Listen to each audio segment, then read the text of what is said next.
بسم اللہ الرحمن الرحیم۔ السلام علیکم ورحمۃ اللہ وبرکاتہ۔ تمام سامعین کو ایک بار پھر خوش آمدید۔ آج ہم ایک بار پھر ایک نئی معلوماتی ویڈیو لے کے آپ کی پاس حاضر ہوئے ہیں۔ دعا ہے اللہ پاک ہمیں صحیح معنوں میں سمجھنے کی توفیق نصیب فرمائے۔ ایک ویڈیو سماعت فرمائیں۔ ہم مولا علی کو انبیاء کے برابر نہیں مانتے، ہم مولا علی کو انبیاء سے افضل مانتے ہیں۔ علی منبر کوفہ پر بیٹھ کر کہہ رہے تھے، دنیا والوں سورج بنانے والا میں علی ہوں، آسمان بنانے والا میں علی ہوں، زمین بچھانے والا میں علی ہوں، چاند بنانے والا میں علی ہوں، سزا دینے والا میں علی ہوں، سر ہلانے والا زندہ باد ہے، سزا دینے والا میں علی ہوں، رزق دینے والا میں علی ہوں، نبی بھیجنے والا میں علی ہوں، کتابیں نازل کرنے والا میں علی ہوں، یوم محشر عدل کی مسند پر۔ جی تو سامعین کرام، آپ نے ملاحظہ کیا کہ کس طرح یہ شیعوں کی ذاکر حضرت علی رضی اللہ تعالیٰ عنہ کی شان میں گستاخیاں کرتے ہیں۔ اب جو دور ہے نا، یہ سوشل میڈیا کا دور ہے، اس پر کوئی بات چھپی نہیں رہتی، جو جہاں بے ادبی گستاخی کرے گا فوراً پتہ چل جاتا ہے۔ اب یہ کالی بھیڑیں ایسی ہیں جو مسلمانوں کے اندر بیٹھی ہوئی ہیں اور انہوں نے مسلمانوں کے اندر تفرقے کو عام کیا ہوا ہے۔ اور دیکھیں کس طرح وہ پہلا ذاکر خبیث النفس شخص کہتا ہے جی کہ ہم حضرت علی کو نبی نہیں، نبیوں سے افضل مانتے ہیں۔ اب دوسرا چلا، اس نے کیا بکواس کی حضرت علی کے بارے میں؟ تو اس لیے یاد رکھیں، ہمیشہ جو ہوتے ہیں اپنے ہی مرواتے ہیں۔ یہ لوگ جو کہتے ہیں ہم حضرت علی کے ساتھی تھے، حضرت علی کے ساتھی تھے، انہوں نے تو حضرت علی کا ساتھ ہی نہیں دیا۔ ان کے اپنے لکھنے والے، کتابیں لکھنے والے ملا باقر مجلسی اور ان کی تاریخ یعقوبی اور ان کی فقہ کی کتاب تفسیر القمی کے اندر لکھا ہوا ہے کہ یہ اہل تشیع حضرات جب حضرت علی رضی اللہ تعالیٰ عنہ کو جہاد کے لیے بلاتے تو یہ نہیں آتے، بہانے بناتے۔ جب حضرت علی کو کسی مشورے کے لیے بلاتے تو یہ مشورہ غلط دیتے۔ ایک مرتبہ مولا مشکل کشا علی مرتضیٰ شیر خدا رضی اللہ تعالیٰ عنہ سے کسی نے سوال کیا، حضور وہ حضرت عمر فاروق اعظم کا زمانہ تھا، اس وقت تو مسلمانوں کے سامنے کوئی آنکھ بھی اٹھا کے بات نہیں کرتا تھا، تو مولا مشکل کشا علی مرتضیٰ شیر خدا سے بندہ کہنے والا اب آپ کے زمانے میں ہر بندہ فتنہ بنا چکا ہے، ہر بندہ فتنہ سر اٹھا رہا ہے۔ تو مولا علی نے بڑی پیاری بات کی، آپ نے فرمایا ان کے مشیر ہم تھے اور ہمارے مشیر تم جیسے ہو۔ ابھی اہل تشیعوں کو کہا جو اپنے آپ کو مولا علی کا ساتھی کہتے ہیں، تو کہتے ہیں ہم مولا علی کے بڑے وفادار ہیں، ہر دم علی علی کرنا اور ہر دم پکارنا علی علی کو، اور بے ادمیاں حضرت علی کی کرنیاں، اور جناب ان کو خدا سے بڑھا دینا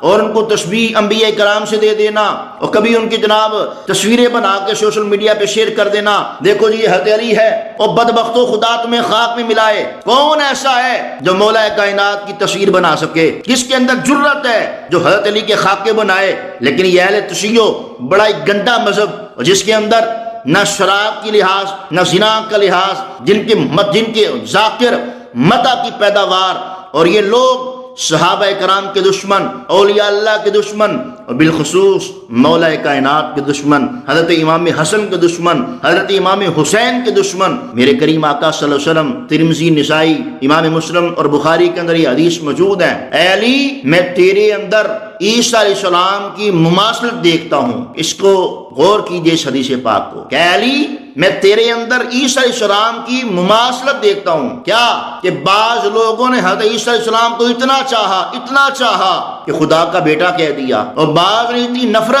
نفرت کی کہ انہیں حضرت عیسیٰ علیہ السلام کو زندہ مارنے کے لیے بھی آ گئے۔ یہ مماثلت میرے کریم آقا صلی اللہ علیہ وسلم نے مولا علی کے دیکھی، فرمایا علی کوئی تجھ سے اتنا پیار کریں گے تجھے خدا کہہ بیٹھیں گے۔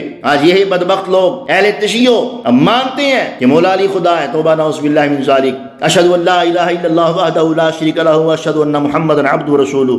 اللہ احد اللہ الصمد لم یلد ولم یولد ولم یکن لہ کفوا احد۔ اگر حضرت علی خدا ہے تو ان آیات کا تو مقصد ہی کوئی نہ رہا، قرآن کا مقصد ہی فوت ہو گیا، اسلام کا مقصد ہی فوت ہو گیا۔ جو تمہارے ذاکرین نے پخنڈ بنایا ہوا ہے، عوام کو بیوقوف بنایا ہوا ہے، عوام کو غلط راہ چلایا ہوا ہے۔ آئے ہم آپ کو بتاتے ہیں کہ شیعہ حضرات کی کتب کے اندر مولا علی رضی اللہ تعالیٰ کی کتنا بغض اور کتنا ان کے سینوں میں بغض علی موجود ہے۔ شیعوں کی ایک معتبر تفسیر القمی میں درج ہے کہ شیعوں کا کہنا ہے کہ حضرت فاطمہ رضی اللہ تعالیٰ عنہ مولا علی رضی اللہ تعالیٰ عنہ سے شادی نہیں کرنا چاہتی تھی، انہوں نے جب اس سے رشتے سے انکار کر دیا، اس کی وجہ یہ لکھتے ہیں جب رسول اللہ صلی اللہ علیہ وسلم نے سیدہ فاطمہ رضی اللہ تعالیٰ عنہ سے حضرت علی رضی اللہ تعالیٰ عنہ کی شادی کا کہا تو سیدہ فاطمہ نے انکار کر دیا. سیدہ فاطمہ رضی اللہ تعالیٰ عنہا نے کہا کہ مولا علی کی تو تون نکلی ہوئی ہے، پیٹ بڑا ہوا ہے، لمبے لمبے دانت ہیں ان پر چربی چڑھی ہوئی ہے، موٹی موٹی ان کی آنکھیں ہیں. اب یہ ساری باتیں تفسیر القمی جلد نمبر 2 صفحہ 336 میں موجود ہیں. اب بتاؤ، جو حضرت علی پہ بہتان باندھے، جو سیدہ طیبہ طاہرہ عابدہ زاہدہ پر بہتان لگائے، اور ہے مسلمان کہلانے کے لائق نہیں ہے وہ تو. مزید سنیے، شیعوں کے مشہور عالم ملا باقر مجلسی لکھتا ہے کہ رسول اللہ صلی اللہ علیہ وسلم نے حضرت علی سے کہا، اے علی تم کچھ ایسی فضیلتوں کے مالک ہو کہ میرے اندر وہ فضیلتیں نہیں ہیں. واللہ استغفر اللہ. اور جن کے صدقے مولا علی کو شجاعت کا تاج ملا، جن کے صدقے ابو بکر صدیق کو صداقت کا امام بنایا، اور جن کے صدقے عمر فاروق اعظم کو عدالت کا امام بنایا گیا، اور جن کے صدقے عثمان غنی کو سخا کا امام بنایا گیا، اب ان کے بارے میں کس طرح کی یہ باتیں لکھ رہے ہیں. کہتے ہیں کہ رسول اللہ صلی اللہ علیہ وسلم نے کہا، اے علی جو تیرے اندر فضیلتیں ہیں، جن فضیلتوں کا تو مالک ہے، میرے اندر وہ ہے ہی نہیں ہے، میں محروم ہوں. مثلا آگے لکھتے ہیں جا کے کہ فاطمہ تمہاری بیوی ہے جبکہ میری کوئی ایسی بیوی نہیں ہے. اللہ اللہ اللہ. تمہارے 2 بیٹے ہیں حسن و حسین جبکہ میرا کوئی ایسا بیٹا ہی نہیں ہے. اب غور فرمائے، اگرچہ بیٹے حسن و حسین مولا علی کے ہیں، لیکن یہ تو یاد رکھو ان کو جنت کا نوجوانوں کا سردار کس نے بنایا؟ میرے کریم آقا نے، حسنین کریمین کے نانا جان نے. اور پھر لکھتے ہیں کہ تمہارا بھائی جعفر ہے، میرا تو کوئی بھائی بھی نہیں ہے. اب یہ غور فرمائیے، اس طرح کے معاملات کو یہ لکھ کر کیا ثابت کرنا چاہتے ہیں؟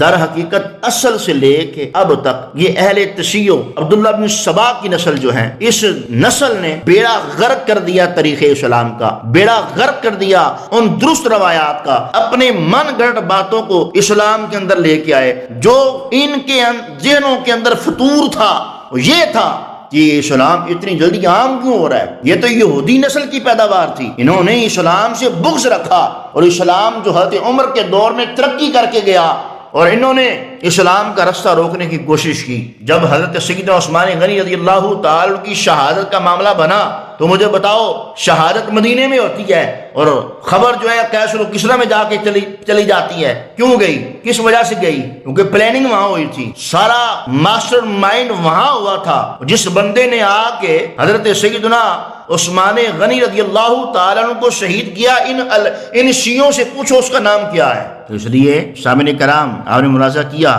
کہ اہل تشیع کس طرح مولا مشرق کشا کے گستاخ ہیں، اہل بیت اطہار کے گستاخ ہیں. اللہ تعالیٰ مسلمانوں کو اس طرح کے گستاخوں سے محفوظ رکھے. اپنے خیالات کا اظہار کیجیے گا. ون اسلامی عید چینل کو دیکھتے رہیے. دوستوں کے ساتھ اس ویڈیو کو زیادہ سے زیادہ شیئر کریں تاکہ عوام الناس کو پتہ چل سکے کہ اہل تشیع ایک گندا جراثیم ہے جو کرونا کی طرح پھیلتا چلا جا رہا ہے. اور اللہ پاک تمام مسلمانوں کے ایمان کی حفاظت فرمائے. آمین بجاہ النبی الامین وصلی اللہ علیہ وسلم.